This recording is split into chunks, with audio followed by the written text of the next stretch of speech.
Assalamualaikum warahmatullahi wabarakatuh.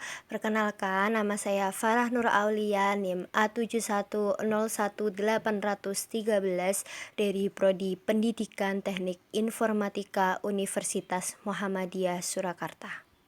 Sini saya akan menyampaikan bagaimana para penyerang berhasil melihat, mengambil bahkan menghancurkan data ataupun informasi dari sebuah perusahaan. Lalu langkah atau teknologi apa yang bisa diterapkan untuk menghindari serangan tersebut? Materi yang akan saya bahas yang pertama tentang mengenai jenis serangan, yang kedua tentang contoh nyata serangan, yang ketiga adalah kerugian akibat serangan, yang keempat adalah langkah menghindari serangan, yang kelima adalah cara kerja serangan, dan yang terakhir penerapan teknologi terhadap serangan. Memasuki materi pertama tentang jenis serangan.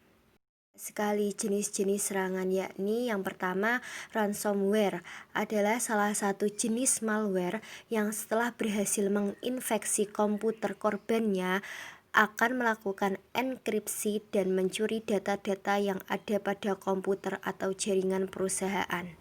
Selanjutnya adalah kebocoran data, yakni transmisi data yang tidak sah dari dalam suatu perusahaan ke tujuan atau penerima eksternal. Yang ketiga tentang brute force attack, yakni metode untuk meretas password dengan cara mencoba semua kemungkinan kombinasi yang ada pada word list. Keempat adalah phishing, yaitu metode untuk melakukan penipuan dengan mengetahui target dengan maksud untuk mencuri akun target. Selanjutnya yaitu hacking atau kegiatan menerobos program komputer milik pihak lain. Yang keenam adalah insider threat, adalah ancaman berbahaya bagi perusahaan yang berasal dari orang-orang di dalam perusahaan. Selanjutnya, denial of service. Serangan ini terjadi karena network bandwidth dari aplikasi web kita dibanjiri oleh request yang tidak penting, namun dalam jumlah yang sangat masif. Yang kedelapan yaitu defacing. Defacing biasanya dilakukan dengan mengubah atau menambah konten menjadi kurang indah dipandang atau berisi informasi proaktif dari penyerang. Yang kesembilan adalah lemahnya security policy. Lemahnya security policy bisa menyebabkan penyerang pada aplikasi web seperti lalainya pihak operasional dengan memasang sticky note yang berisi password halaman admin.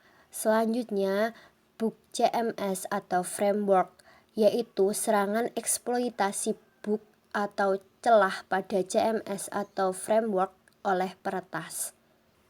Yang ke-11 adalah email spamming dan scamming. Email spamming adalah serangan yang memungkinkan peretas melakukan pengiriman email secara bertubi-tubi.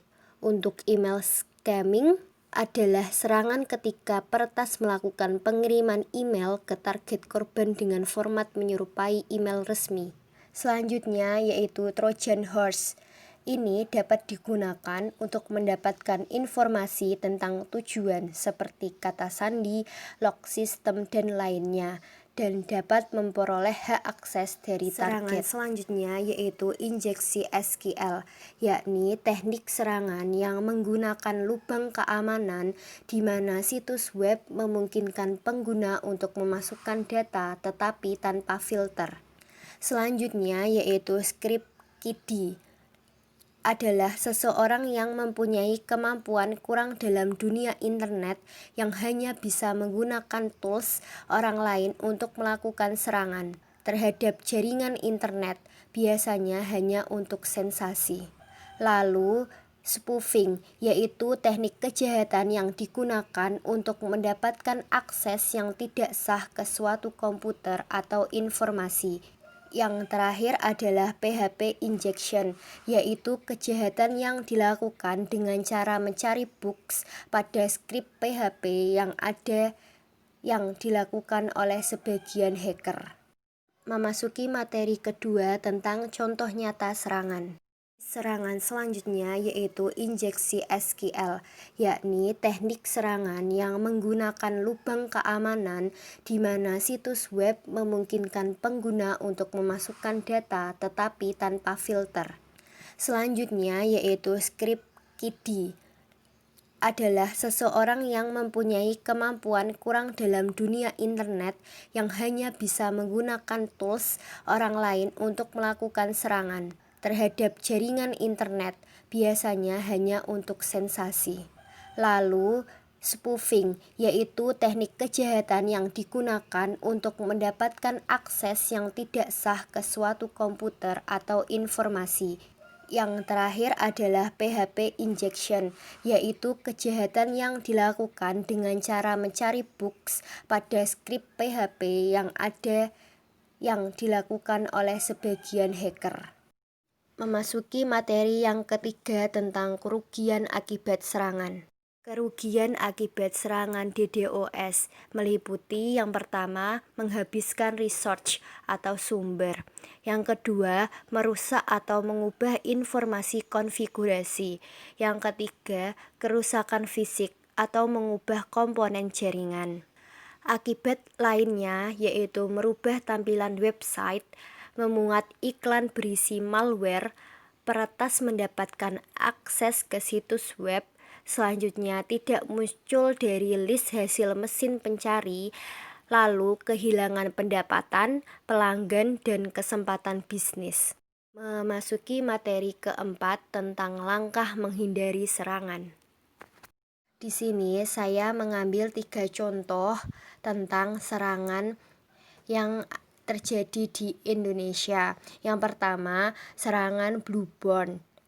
Pada laporan peneliti ARMIS tanggal 15 September 2017 menemukan vektor serangan terbaru yang dapat membahayakan sistem operasi populer di mobile, desktop, dan IoT.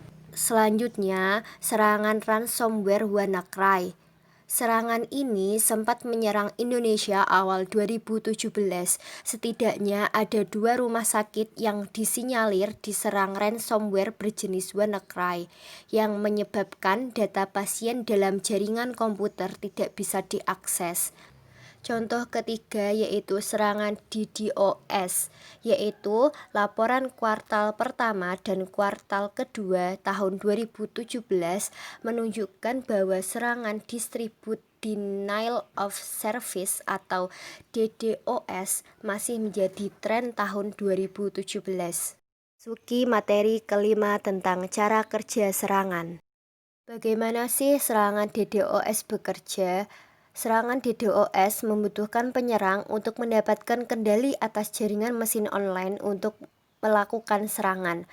Komputer dan mesin lain seperti perangkat IoT terinfeksi malware, mengubahnya menjadi masing-masing bot atau zombie yang berpotensi ratusan ribu atau lebih.